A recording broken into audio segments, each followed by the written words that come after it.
hello good morning everyone so होइन मलाई कति दिनदेखि होइन मेरो दिन कसरी गइरहेछ म के गरिरहेछु मलाई थाहा थिएन किन सो आज म नोटिस गर्छु भनेर बसेँ होइन सो म 5:30 बजे उठेँ होइन उठ्ने बित्तिकै कलेज जानाले लुगा लगाएर अनि बल्ल दाँत माझेर मुख धुने मान्छे क्या म उल्टो मान्छे त्यसपछि म रेडी भएर प्री बोर्ड दिन गएँ मेरो कलेजमा इक्जाम चलिरहेको छ होइन म्यानेजिङ सब्जेक्ट थियो होइन आएँ के लेखेँ इक्जामबाट भनेर सोचिँदाखेरि जे पाइदिए लेखेँ क्या गफ हाने होइन त्यसपछि मलाई टियु जानु हतार थियो म कन्भोकेसनको लागि टियु पुगेँ होइन हेर्नु न मेरो फेस घामले होइन एउटा गाउनको लागि होइन यति लाइन बसेर 10 बजे पुगेको मान्छे 1 बजे सक्यो क्या काम होइन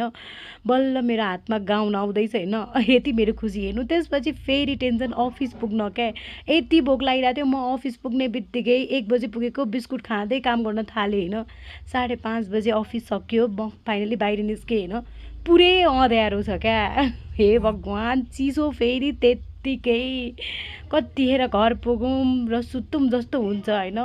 पेट पूजा गरौँ पनि हुने क्या फेरि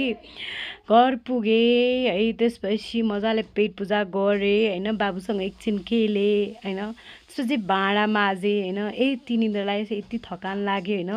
सोचेँ भाँडा माझेँ होइन काम त गर्दै रहेछु त्यस्तो टाइम वेस्ट त गर्दैन रहेछु सोचेन सुतौँ सुतौँ भयो त्यसपछि होइन होइन पढ्छु एकछिन पढेर उठेँ होइन नोटहरू गरेँ होइन सो अब चाहिँ सुत्छु गाइज पढेर बाई गुड नाइट